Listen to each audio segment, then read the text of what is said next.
श्री गोरख महापुराण 10वां भाग। श्री राम हनुमान से भेंट वार्ता। एक समय हनुमान जी का निवास सेतुबंध रामेश्वरम में था। वह सुबह के समय राम जी की सेवा में लगे रहते थे और त्रिया राज्य में उनका आगमन का समय अर्धरात्रि बीतने के पश्चात का था, जब तक गोरखनाथ के मंत्रों की व्यवस्था हो चुकी थी।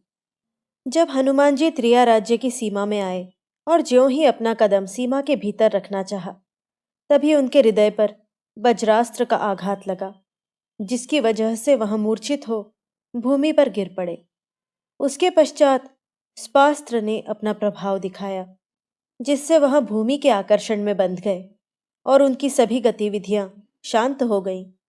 फिर मोहनास्त्र की बारी आई। इससे वह सम्मोहित हो गए कि किसी भी क्रियाकलाप का विरोध न कर पाए। ऐसी स्थिति में नागास्त्र ने उन्हें बांध लिया और त्रिया राज्य की सीमा से दूर फेंक दिया। काफी समय बाद जब उनकी चेतना लौटी, तो उनकी समझ में नहीं आया कि यह सब किस प्रकार हो गया। हार कर उन्होंने अपने स्वामी श्री राम को याद किया। हनुमान जी के याद करते ही प्रभु राम तुरंत आ गए और हनुमान जी की अजीब अवस्था देखकर बोले, पवन सुत, क्या बात है? हनुमान जी ने अपने ऊपर आए हुए संकट का विवरण सुनाया और बोले, प्रभु, आपके अजेय दास की दुर्दशा का क्या कारण है? जब श्री राम प्रभु ने ध्यान पूर्वक देखा, तो हनुमान जी की दुर्दशा का कारण समझते देर न लगी। उन्होंने तुरंत ही गरुड़ास्त्र, इंद्रास्त्र, थिमकास्त्र, ज्ञानास्त्र के प्रयोग से हनुमान जी के बंधन खोले और विपत्ति से मुक्त किया। विपत्ति से छुटकारा तो मिल गया, परंतु उन्होंने अपने को बड़ा अपमानित समझा। वह श्री राम से बोले, प्रभु, मेरी ऐसी दुर्दशा करने वाला कौन है? क्या कोई दानव है? मनुष्य में तो ऐसा बलवान देखने में नहीं आता। भगवान राम बोले, प्रिय पवनसुत, कोई देव दानव इस प्रकार आपको अपमानित करने का सामर्थ्य नहीं रखता। देवताओं और मनुष्यों में भी आपके समान कोई बलशाली नहीं है। ऐसे साहस का एक ही मनुष्य इस धरती पर है। हनुमान जी बोले, प्रभु, जल्दी बताओ, मैं उस दुष्ट को उसकी करतूतों की सजा देना चाहता हूं।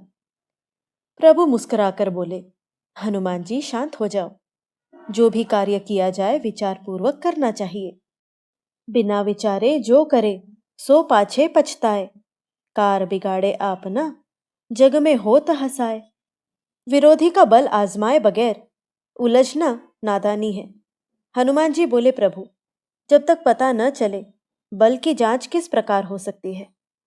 प्रभु राम बोले, पवनसुत, इस धरती पर इस समय नाथ संप्रदाय के योगी जन ही ऐसे कार्य करने का सामर्थ्य रखते हैं।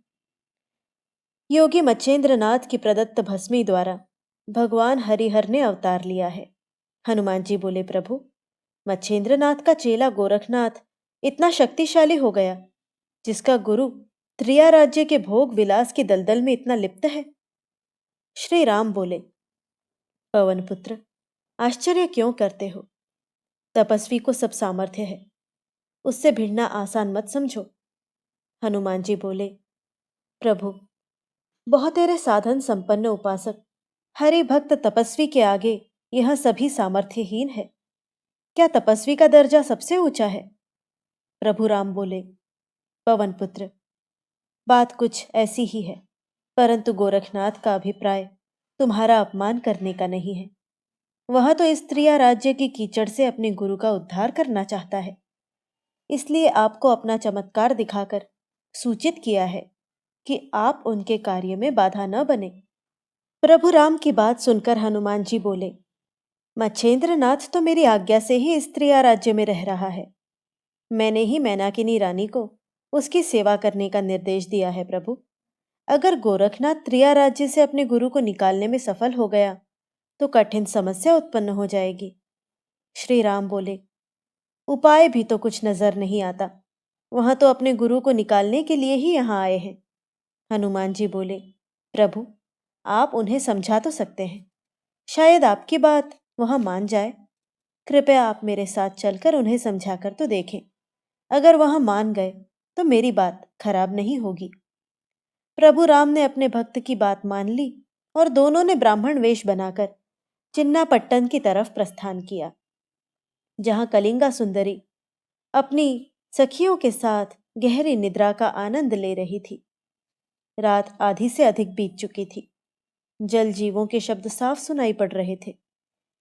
तभी गोरखनाथ ने दो ब्राह्मणों को अपने निकट आते देखा। गोरखनाथ को बड़ा आश्चर्य हुआ। एक तो रात का समय, दूसरे उनके शस्त्रों की व्यवस्था, तीसरे राज्य में पुरुष प्रवेश निषेध। यह कौन है जो किसी ने इन्हें सीमा में घुसने से नहीं रोका? गोरखनाथ अभी यह विचार कर ही रहे थे कि तब तक दोनों ब्राह्मण उनके सामने आ पहुंचे। गोरखनाथ ने उठकर उन दोनों का अभिवादन किया और उन्हें अपने पास बिठाकर पूछा, ब्राह्मण देवता, आप दोनों कौन हैं और कहाँ से पधारे हैं? आप लोग आधी रात के बाद मेरे पास किस उद्देश्य से आए हैं? मुझे बताने की कृपा करें। ब्राह्मण भेषधारी श्री राम बोले, हम दोनों एक विशेष उद्देश्य से आपके पास आए हैं। यदि आप हमारा उद्देश्य पूरा करने का वचन दें तो सभी वृत्तांत आपको बताया जाए। गोरखनाथ सोचने लगे कि इन ब्राह्मणों का रहस्य जाने बिना वचन देने से लाभ तो कुछ होगा नहीं, हानि अवश्य हो सकती है। यह सोचकर गोरखनाथ बोले, हे विप्रदेव, बिना परिचय प्राप्त किए वचन भरने की नीति मेरी समझ में तो नहीं आती, इसलिए पहले आप अपना परिचय दें। भगवान राम बोले, योगीराज, मेरा नाम श्री राम है और इनका हनुमान। अपने भक्त के कारण मुझे आपके पास आना पड़ा। इतना सुनकर गोरखनाथ ने दोनों महापुरुषों को प्रणाम करके उनके चरण छुए। प्रभु राम बोले, अब तो परिचय मिल गया, अब वचन देने में कोई हानि नहीं होगी। गोरखनाथ बोले, वचन देने से पहले आपकी आज्ञा का विषय जानना चाहता हूं। प्रभु श्री राम बोले, बैठो, सब बताए देते हैं। पवन पुत्र हनुमान, योगीराज को अपना उद्देश्य बताओ। हनुमान जी बोले, योगीराज, मुझे पता चला है कि मच्छेंद्र नाथ आपके गुरु हैं और आप उन्हें त्रिया राज्य से निकालकर ले जाना चाहते हैं, परंतु मच्छेंद्र नाथ मेरी आज्ञा से यहाँ आए थे, इसलिए उन्हें यही रहने दो। गोरखनाथ बोले, पवन सुत, मुझे आपकी आज्ञा न मानने का अपार दुख है, पर जरा आप ही विचार करें कि अपने गुरुदेव को इस नरक कुंड से निकालना क्या मेरा कर्तव्य नहीं है? क्या उन्हें इस नरक कुंड में गोते खाने के लिए छोड़ देना चाहिए? यहाँ रहने से क्या उनकी योग साधना में विघ्न नहीं पड़ रहा है? क्या उनके यहाँ रहने से नाथ पंथ की नाक नहीं कट रही है? आपको तो इस शुभ कार्य में मेरी मदद करनी चाहिए। गोरखनाथ की बातों को सुनकर हनुमान जी सोच में पड़ गए और बोले, योगीराज, जब वह मेरी मर्जी से ही यहाँ रह रहे हैं तो मैं आपकी मदद कैसे कर सकता हूँ? गोरखनाथ जी बोले, अगर आप सहायता नहीं भी करेंगे तो भी मैं अपने गुरु को यहाँ नहीं रहने दूंगा। मेरा कर्तव्य निवेदन करना था, सो कर चुका। हनुमान जी कुछ रुष्ट होकर बोले, योगीराज, तुम मेरे रहते उन्हें यहाँ से नहीं ले जा सकते। गोरखनाथ ने भी उसी प्रकार उत्तर दिया, कपिराज, संसार की कोई भी शक्ति मेरे इस शुभ कार्य में बाधा नहीं डाल सकती। इतना सुनकर हनुमान जी गरज कर बोले, तब तो आपको मुझसे युद्ध करना पड़ेगा। इस पर गोरखनाथ बोले कि अगर सीधी तरह बात न बनी और युद्ध के लिए विवश होना पड़ा तो यह भी करूंगा। हनुमान जी ने क्रोधित होकर गदा उठाई तो प्रभु राम ने आगे बढ़कर उन्हें समझाया कि हनुमान जी, हर कार्य गुस्से से हल नहीं होता। अपना काम कराने के लिए नीति की आवश्यकता होती है। पहले आप यह बताइए कि क्या आपने रानी मैनाकिनी को जीवन भर पुरुष सुख भोगने का वरदान दिया है? हनुमान जी शांति से बोले, ऐसा तो नहीं है प्रभु। श्री राम बोले, तब क्या आपने मच्छेंद्रनाथ से जीवन भर सुख भोगने का वचन लिया है? हनुमान जी ने उत्तर दिया, कतई नहीं प्रभु। प्रभु श्री राम बोले, तब तो आपका क्रोध करना ही व्यर्थ है। मच्छेंद्रनाथ काफी समय से आपकी आज्ञा का पालन कर रहे हैं, अब आप उन्हें उन्हीं की इच्छा पर छोड़ दें। वह अपने शिष्य के साथ जाए या नहीं जाए, अगर गोरखनाथ अपने कार्य में सफल होकर मच्छेंद्रनाथ को त्रिया राज्य से निकालकर ले जाते हैं, तब भी आपके दिए वचनों को कोई हानि नहीं पहुंचती है। हनुमान जी नरम पड़कर बोले, प्रभु, तो क्या मेरा सब कर्तव्य समाप्त हो गया? प्रभु राम मुस्कुरा कर बोले, समाप्त कैसे हो गया? अब आपका कर्तव्य मच्छेंद्रनाथ और रानी मैनाकिनी को सचेत करना है कि गोरखनाथ यहाँ अपने गुरु को ले जाने के लिए आ पहुंचा है। आप लोग सचेत रहे। पवन पुत्र ने श्री राम के वचनों को शिरोधार्य किया। गोरखनाथ ने प्रभु राम की इस नीति की सराहना की और श्री राम तथा हनुमान जी के चरणों को छूकर नमस्कार किया। प्रभु राम ने हनुमान जी को इशारा किया। तभी हनुमान जी त्रिया राज्य की महारानी के महल में जा पहुंचे। उस समय रात्रि अधिक बीत चुकी थी। राजभवन में शांति का वातावरण था। प्रकाश के लिए घी के दीपक जल रहे थे। सेविकाएं मीठी नींद के आनंद सागर में डूबी हुई थी। द्वार बंद था। हनुमान जी रानी मैनाकिनी के पलंग के पास पहुंचे। वह भी निद्रा देवी के वशीभूत होकर अपने पलंग पर सो रही थी। हनुमान जी ने रानी को जगाने का काफी प्रयत्न किया, परंतु रानी की निद्रा नहीं टूटी। हार कर हनुमान जी ने रानी को झकझोर कर जगाया।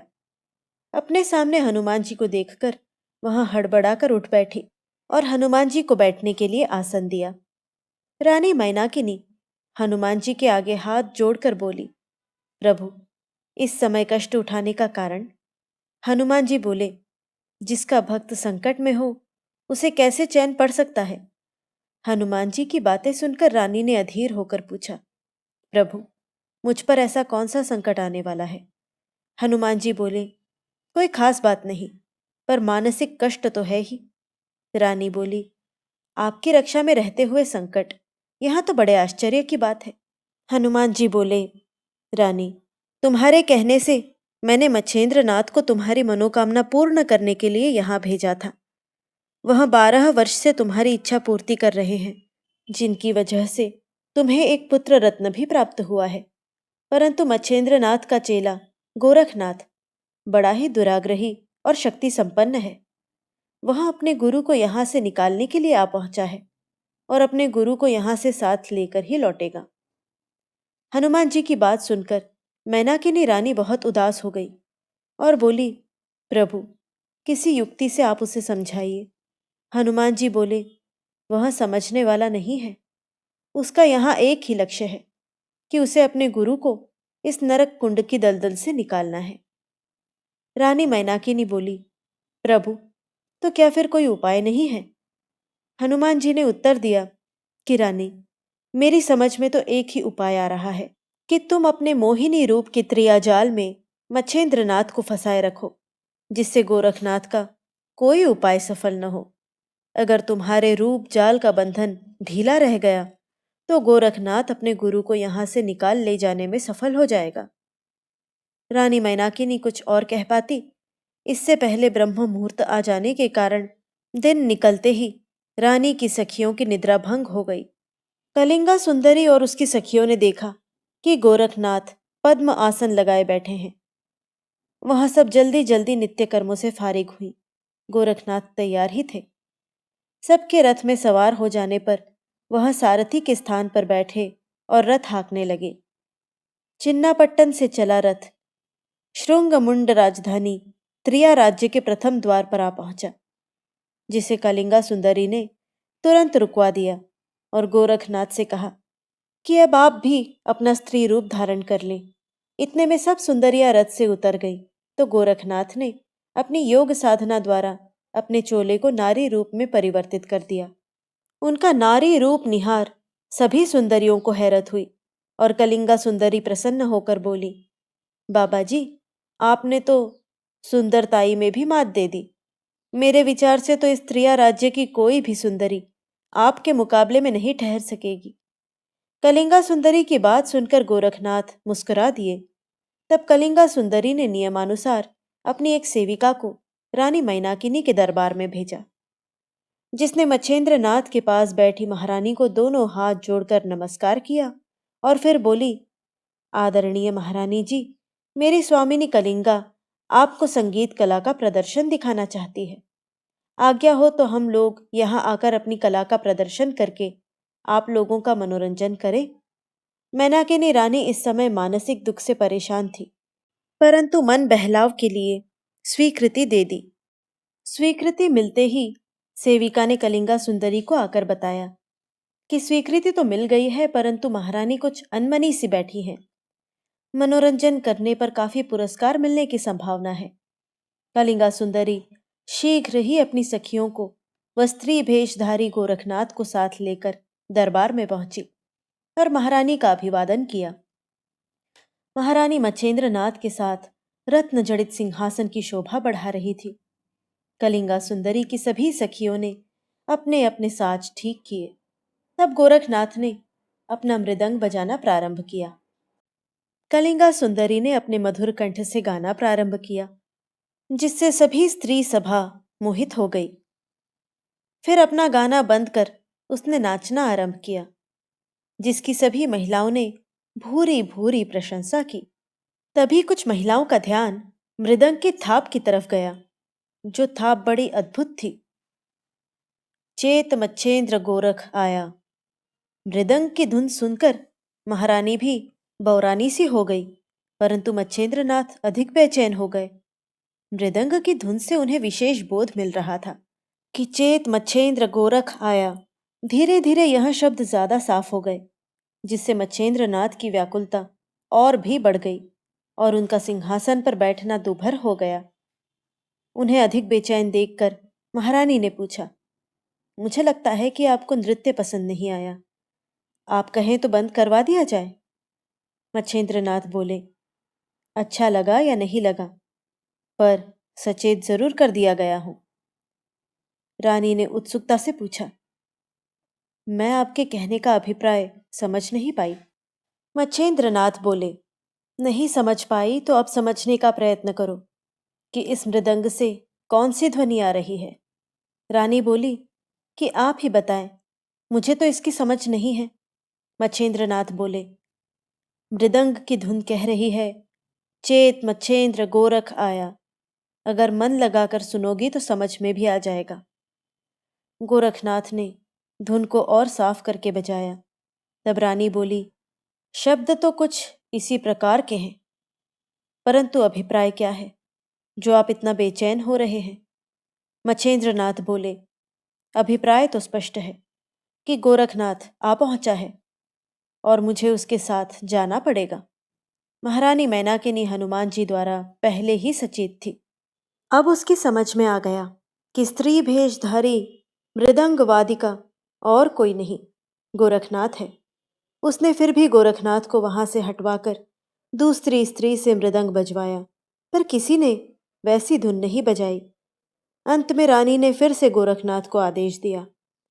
अब धुन पहले के समान ही बजने लगी। अब रानी को पूरा विश्वास हो गया कि यह स्त्री भेषधारी गोरखनाथ ही है। उसने तुरंत ही गोष्ठी समाप्त कर दी। कलिंगा सुंदरी को पुरस्कार देकर विदा किया गया और मृदंग वादिका को वहीं बैठे रहने को कहा। तब कलिंगा सुंदरी ने भयभीत होकर कहा, महारानी जी, इसे न रोकिए, इसके बिना तो हमारा व्यापार ही समाप्त हो जाएगा। हमें इतनी बढ़िया मृदंग वादिका मिलना मुश्किल है। महारानी बोली, यह स्त्री नहीं पुरुष है और हमारे राज्य में पुरुष प्रवेश वर्जित है। तुमने इसे यहाँ नारी वेश में लाकर घोर अपराध किया है। राज्य के नियम के अनुसार तुम्हें पुरस्कार के बजाय दंड मिलना चाहिए। हमने तुम्हें तुम्हारे प्रदर्शन से प्रसन्न होकर सकुशल छोड़ दिया है, परंतु यह भेषधारी यहां से नहीं जा सकता। महारानी की गंभीर बात सुनकर कलिंगा सुंदरी अपनी खैर मना सखियों के साथ वहां से चल पड़ी, परंतु उसे गोरखनाथ के पकड़े जाने का अपार दुख हुआ। कारण यह था कि इतना सस्ता आदमी जो दिन भर में केवल 2 रोटियां ही खाए और हरफन मौला की तरह काम करे, मिलना मुश्किल है। पर ईश्वर इच्छा के आगे मनुष्य मजबूर है। यह सोचकर सीने पर पत्थर रखकर कलिंगा सुंदरी ने अपने मन को काबू में किया। जान बची और लाखों पाए, लौट के बुद्धू घर को आए। इस प्रकार परमात्मा को धन्यवाद दिया। गोरखनाथ पकड़े गए। कितने खटराग करके वह स्त्रियां राज्य में आए थे कि अपनी माता मैनाकिनी से जान पहचान कर अपने गुरु से वार्तालाप करेंगे, परंतु महारानी मैनाकिनी अपनी सेविकाओं को यह आज्ञा देकर अपने निजी कक्ष में चली गई कि स्त्री भेषधारी पुरुष को मेरे सामने लाकर उपस्थित करो। गोरखनाथ सेविकाओं के साथ राजी खुशी चले गए। वहां उन्हें अति श्रेष्ठ स्थान बैठने के लिए दिया गया। तब रानी बोली, मैं आपका परिचय जानना चाहती हूँ। गोरखनाथ को हनुमान जी द्वारा रानी को सचेत करने की उस बात का पता चला था जो श्री राम और हनुमान जी के बीच हुई थी। इसलिए योग विद्या द्वारा अपना असली रूप प्रकट करके बोले, माता जी, अब मैं अपने यथार्थ रूप में हूं। आपके राज्य में पुरुष प्रवेश वर्जित था, इसलिए योग विद्या द्वारा मुझे स्त्री रूप धारण करना पड़ा। मेरा नाम गोरखनाथ है और योगी मच्छेंद्रनाथ मेरे गुरुदेव हैं। यह सुनकर रानी बोली कि बेटा, मैं तुम्हें तुम्हारे गुरु से मिलाए देती हूँ, फिर गुरु चेला आपस में निपट लेना। इतना कहकर वहां गोरखनाथ को संग लेकर मच्छेंद्रनाथ के पास जा पहुंची और बोली, आपके शिष्य आपसे वार्तालाप करने आए हैं। गोरखनाथ ने अपने गुरु को रत्न जड़ित सिंहासन पर तकिए के सहारे आसीन पाया तो वह तुरंत ही मच्छेंद्रनाथ के चरणों को स्पर्श कर बोले, गुरुदेव, आपका शिष्य गोरख आपको नमस्कार करता है। गुरु मच्छेंद्रनाथ ने अपने प्रिय शिष्य को सीने से लगा लिया और आशीर्वाद देकर श्रेष्ठ आसन पर बिठाया। उसके बाद कुशल क्षेम पूछा। तब गोरखनाथ ने अपने 12 वर्ष की विद्या प्राप्ति का ब्यौरा दिया कि किस प्रकार भगवान भोलेनाथ प्रसन्न हुए और राजा गोपी चंद के राज्य में पहुंचकर जालंधर नाथ की कैद का हाल जानना और कणिफा नाथ से आपके यहाँ मिलने का समाचार सुनना। हनुमान और श्री राम की भेंट का विवरण और कलिंगा सुंदरी के त्रिया राज्य में आने और स्त्री रूप धारण करने वगैरह का सारा हाल और कहा किस प्रकार विद्याएं सीखी, सब सुना डाला। मच्छेंद्रनाथ ने गोरखनाथ के गौरव की प्रशंसा की। अपने गुरु से अपनी प्रशंसा सुनकर गोरखनाथ बोले, गुरुदेव, मुझे जो भी विद्याएं प्राप्त हुई हैं वह सब आपके ही आशीर्वाद का फल है। मेरे क्रियाकलापों में आपका ही आशीर्वाद समाया हुआ है। इसी कारण मुझे कहीं भी असफलता का मुख नहीं देखना पड़ा। मच्छेंद्रनाथ चुपचाप अपने शिष्य का वार्तालाप सुनते रहे। अपने गुरु को चुप्पी साधे हुए देखकर गोरखनाथ बोले, गुरुदेव, आप स्वयं भी तो ऊर्ध्वरेता योगी हैं। आपको इस त्रिया राज्य की रानी के भोग विलास में लिप्त देखकर हमारे नाथ पंथ की कितनी निंदा हो रही है। गोरखनाथ की बात सुनकर मच्छेंद्रनाथ लज्जा सी दर्शाते हुए बोले, बेटा गोरखनाथ, तुम्हारा कहना मिथ्या नहीं है, परंतु मैं विवशतावश ही यहाँ ठहरा हुआ हूँ। गोरखनाथ बोले, क्या आप मुझे समझाने की कृपा करेंगे कि वहाँ कौन सी विवशता है? मच्छेंद्रनाथ बोले, जब मैं तुम्हें बद्रीनाथ जाने का आदेश देकर स्वयं तीर्थ यात्रा को चल पड़ा तो सेतुबंध रामेश्वरम में मेरी हनुमान जी से भेंट हुई। उन्होंने मुझे यहाँ आने के लिए विवश किया। उन्हीं की आज्ञा के अनुसार मुझे यहाँ रहते हुए 12 वर्ष व्यतीत हो गए। व्यतीत शब्द सुनते ही गोरखनाथ बोले, गुरुदेव, अब आप मेरे साथ चलने की कृपा कीजिए। हनुमान जी को दिए वचनों का पालन भली प्रकार कभी का पूरा हो चुका है। अब आपकी प्रतिज्ञा भंग होने का समय बीत गया है। मच्छेंद्रनाथ बोले, तो मुझे कब इनकार है बेटा? तुम अपनी माता मैनाकिनी को समझाओ। उनके राजी होते ही मुझे तुम्हारे साथ चलने में रत्ती भर भी बाधा नहीं है। गोरखनाथ मन में सोचने लगे कि गुरुजी यहाँ से निकलना तो चाहते हैं, पर रानी को नाराज करके नहीं, इसलिए उन्हें राजी करने का भार मेरे ही कंधों पर डाल रहे हैं। उधर महारानी मैनाकिनी सोचती है, अगर गोरखनाथ अपने गुरु को यहाँ से ले जाने में सफल हो गया तो बड़ी परेशानी होगी, इसलिए क्यों ना मैं इसे भी सुंदर नारियों के जाल में फंसा दूं। अगर वह यहाँ के त्रिया जाल में फंस गया तो अपने गुरु को यहाँ से निकालने की बीमारी ही जड़ से नष्ट हो जाएगी। यह सोचकर अपनी सर्वश्रेष्ठ सुंदर सखियों को गोरखनाथ को रिझाने के लिए भेजा और गोरखनाथ को अपने काबू में करने पर भारी इनाम देने का लालच भी दिया। महारानी मैनाकिनी की आज्ञा मानकर वह सर्वश्रेष्ठ सुंदरियां गोरखनाथ के नजदीक जा पहुंची और हाव भाव दिखाकर उनकी सेवा शुश्रूषा में लग गई। गोरखनाथ उनको अपने निकट देखकर बोले, मैं अपना काम नारियों से नहीं करवाता, पर ढीठ सुंदरियां अड़ी ही रहीं और मुस्कुराकर बोली, जब यहाँ कोई पुरुष है ही नहीं तो आपकी सेवा नारियों को ही करनी पड़ेगी। गोरखनाथ बोले, मुझे अपने कार्यों के लिए किसी की आवश्यकता नहीं है। मैं अपने कार्य आप ही कर लेता हूँ। उन सुंदरियों ने गोरखनाथ को रिझाने के लिए काफी प्रपंच रचे। वह अर्धनग्न अवस्था में उनके सामने नाचती गाती रही, परंतु गोरखनाथ ने उधर आंख उठाकर भी नहीं देखा। सुंदरिया झक मारकर रानी के पास जाकर बोली, महारानी जी, गोरखनाथ को वश में करना असंभव है। हम सभी अपनी जादूगरी में फेल हो गई हैं। उन्होंने तो हमारी तरफ निगाह उठाकर भी नहीं देखा। रानी मैनाकिनी अपनी सखियों की बात सुनकर एकदम निराश हो गई। उसने और भी कई उपाय सोचे, पर कोई उपाय भी सफल होता नजर नहीं आया।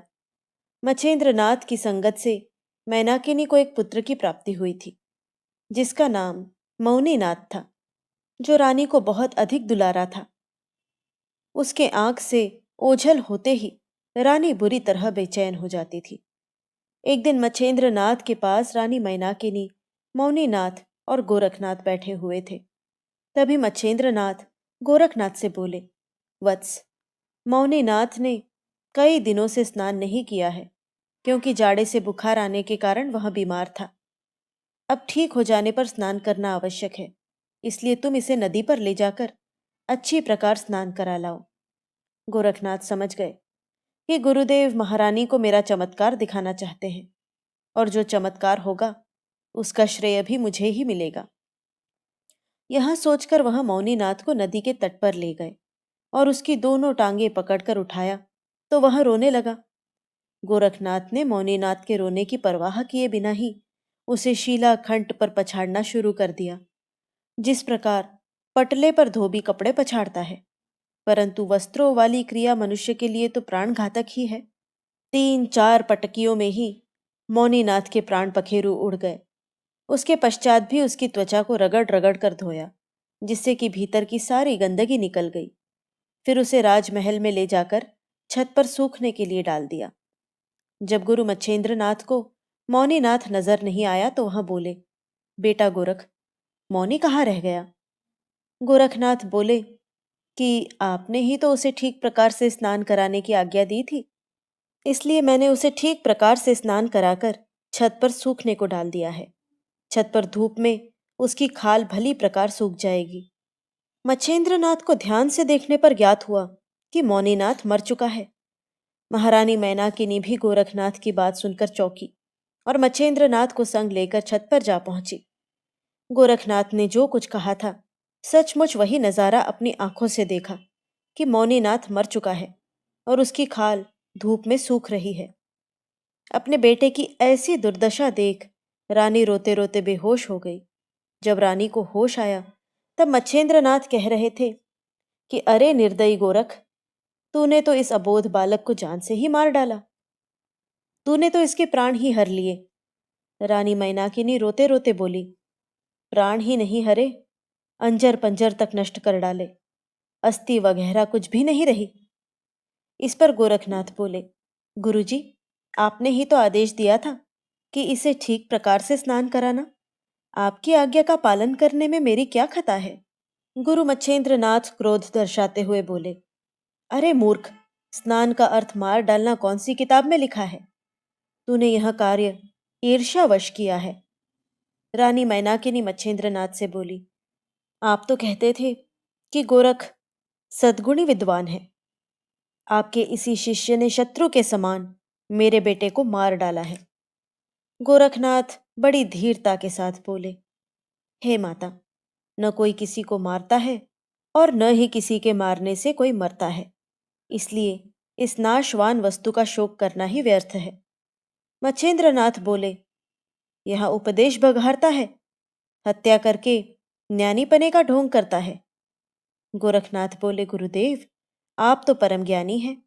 यह आत्मा अमर है, ऐसा आपने ही तो पढ़ाया था। यह संसार नाशवान है, इसमें जन्म लेने वाले प्राणी एक न एक दिन अवश्य ही मरेंगे, इसलिए मरने का शोक करना व्यर्थ है। मच्छेंद्रनाथ बोले, यह उपदेश मैंने तुझे किसी निर्दोष बालक की हत्या के लिए दिया था, तू ही बता। मौनी नाथ के बिना हम दोनों की जिंदगी में अब रह ही क्या गया है। रानी बोली, क्या मैं अब जिंदा रह पाऊंगी? गोरखनाथ धीरतापूर्वक बोले, माताजी, अब किया भी क्या जा सकता है। जिसकी मृत्यु आई थी वह मर गया। आप मुझे जो सज़ा देना चाहो दे दो। मच्छिंद्रनाथ बोले कि मैं तुझे आज्ञा देता हूँ कि तू अपनी सामर्थ्य से मौनीनाथ को जीवन दान दे।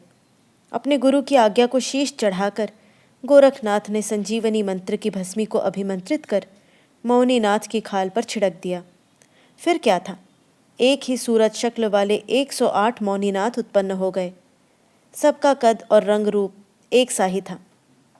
एक साथ इतने सारे मौनीनाथ देखकर रानी मैनाकिनी बड़ी ही विस्मित हुई।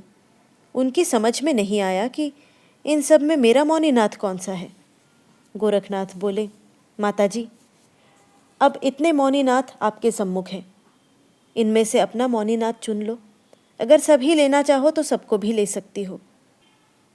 मैनाकिनी रानी बोली, बेटा गोरख, तुम बड़े ही मायावी हो। अब अपनी माया समेट कर मुझे मेरा मौनीनाथ दे दो। मैं इतने सारे मौनीनाथों में अपना मौनीनाथ नहीं पहचान सकती। गोरखनाथ बोले, तो उसे अपना कहने का अधिकार ही क्या है। रानी बोली, सत्य है बेटा, यह माया मोह छोड़ने से भी नहीं छूटता। गोरखनाथ बोले, तो मैं अब और क्या कर सकता हूँ माताजी। मैनाकिनी बोली, तुम चमत्कारी हो बेटा, सब कुछ कर सकते हो। मुझे तो बस अपना ही मौनीनाथ चाहिए। गोरखनाथ ने माया समेट ली और असली मौनीनाथ रानी को पकड़ा दिया। इस अपूर्व घटना से मैनाकिनी अति प्रसन्न हुई और गोरखनाथ को सम्मान की दृष्टि से देखने लगी। तभी गोरखनाथ दोनों हाथ जोड़कर बोले, मातेश्वरी, अब इतनी कृपा करो कि मैं अपने गुरु को अपने संग ले जाऊं। उनको ले जाना उचित ही है। उनके यहाँ रहने से धर्म प्रचार में बड़ी बाधा पड़ी है। मैनाकिनी समझ गई कि अब गोरखनाथ अपने गुरु को ले जाए बिना मानने वाला नहीं है। ऐसे योगी के कार्य में बाधा डालना भी तो असंभव है। यह सोचकर मैनाकिनी बोली, बेटा, तुम अपने गुरु को ले जाए बिना नहीं मानोगे, इसलिए 1 वर्ष तक यही रुको। फिर मैं तुम्हारे गुरु को हंसी खुशी भेज दूंगी। गोरखनाथ बोले, 1 वर्ष तो बहुत है माताजी। इतने समय में तो हमारी सारी योजनाएं बिगड़ जाएंगी। परंतु आपको भी नाराज़ नहीं करना है, इसलिए 6 महीने यहाँ ठहर जाएंगे। गोरखनाथ की बात से संतुष्ट होकर रानी अपने कमरे में चली गई। तब गुरु चेले ने एकांत देखकर वार्तालाप प्रारंभ किया। मच्छेंद्रनाथ बोले, बेटा गोरख, मैनाकिनी का मोह भंग करने का इससे सरल उपाय नहीं था। अब यहाँ से चलने में कोई विघ्न बाधा नहीं रही। गोरखनाथ बोले, गुरुदेव, आपने मौनीनाथ को घाट पर क्यों भेजा था और फिर उसके मरने पर इतना शोक क्यों किया? मच्छेंद्रनाथ बोले, रानी का मोह भंग करने के लिए यह सब करना पड़ा। तुमने जो भी किया मेरी इच्छानुसार किया, इसलिए तुम प्रशंसा के पात्र हो। अगर सुख चैन हो तो 6 महीने बीतते कितनी देर लगती है। एक एक दिन घटते घटते वह दिन भी आ पहुंचा, जिससे रानी की व्याकुलता बहुत बढ़ गई। वह रोती जाती थी और विदाई का बंदोबस्त करती जाती थी। उसने थोड़ा धैर्य रखकर मच्छेंद्रनाथ से पूछा, मौनीनाथ आपके साथ जाएगा या यही रहेगा? मच्छेंद्रनाथ बोले, यह सब तो तुम्हारी इच्छा पर निर्भर है। रानी मैनाकिनी बोली, मेरे पिता उपरिक्ष द्वारा आपकी अवधि में 6 महीने की देरी है। उसके पश्चात तो मुझे स्वर्गलोक जाना ही पड़ेगा। इसलिए मैंने गोरखनाथ से 1 साल ठहरने को कहा था। उन्होंने 6 महीने की ही अवधि दी। ऐसी स्थिति में मौनीनाथ यहाँ अकेला ही रह जाएगा। आपकी मौजूदगी में तो हनुमान जी की गर्जना का प्रभाव इस पर नहीं पड़ता था। इसका अकेले उस प्रभाव को रोकना असंभव है। ऐसी स्थिति में मौनीनाथ किसी भी प्रकार जीवित नहीं बच सकता है, इसलिए आप इसे भी अपने साथ लेते जाएं। मच्छेंद्रनाथ बोले, ठीक है मौनीनाथ, तुम हमारे साथ ही चलो। रानी ने चलते समय मच्छेंद्रनाथ की झोली में सोने की एक ईंट रख दी। ईंट के अलावा उनके वस्त्र आदि रखकर उन्हें समझा दिया। जब तीनों चलने के लिए तैयार हुए तो रानी ने मौनीनाथ को गोदी में लेकर प्यार किया और नैनों से नीर बहाकर पिता पुत्र को विदाई दी। जब तीनों नाथ साधु रूप महल से बाहर निकले, तब रानी मैनाकिनी सहित उनकी और उनकी सखियों सहित नगर की सभी सुंदरियों ने भी भरे नयनों से उन्हें विदा किया। जब तीनों संत आंखों से ओझल हो गए, तब सब आंसू पोंछकर अपने अपने घरों में गईं। मैनाकिनी रानी की रात दिन रोते रोते ही बीतते थे। सखियां धीर बंधाती थीं, पर जिसका जिंदा पति पुत्र उसको छोड़कर चला गया हो, उस दुखियारी के दुख को समझना अति दुर्लभ है। यह तीनों संत घूमते घूमते यज्ञ भंडारे करते मच्छेंद्रगिरी पर्वत पर रहकर तपस्या करने लगे। गोरखनाथ मच्छेंद्रनाथ से आज्ञा लेकर गिरनार पर्वत पर जा पहुँचे, जहाँ परम योगी दत्तात्रेय जी का स्थान है। इस तरह 6 मास बीतने पर उपरिक्ष बसु आकर मैनाकिनी रानी को अपने साथ स्वर्गलोक में लेने को आए और उसे बोध कराया कि इस संसार में जो दिखाई देता है वह सब नाशवान है, इसलिए दुख करने का कोई फायदा नहीं। तुम जहाँ से पदच्युत कर निकाली गई थी, अब उसी स्वर्ग में चलकर सुख भोगो। मैं तुम्हें 12 वर्ष बाद मच्छेंद्रनाथ से मिलाऊंगा, जिसके साथ मौनीनाथ व गोरखनाथ भी होंगे। तुम सोचती होगी यह सब कैसे होगा, तो तुम्हारी शंका का निवारण करता हूँ। स्वर्ग का महाराजा इंद्र संगल द्वीप के पास एक बड़ा भारी यज्ञ करेगा। उस यज्ञ में ब्रह्मा विष्णु महादेव आदि सर्वश्रेष्ठ देवगण 9 नाथों सहित पधारेंगे। अब पिछले दुख भूलकर विमान में बैठो और स्वर्गलोक चलो। रानी मैनाकिनी बोली, इंद्र का यज्ञ हो चाहे न हो, परंतु आप मुझे एक बार मच्छेंद्रनाथ से मिलवाने का वचन दें, जिससे मेरे मन को शांति मिले। तब उपरिक्ष ने मैनाकिनी के सिर पर हाथ रखकर वचन दे दिया।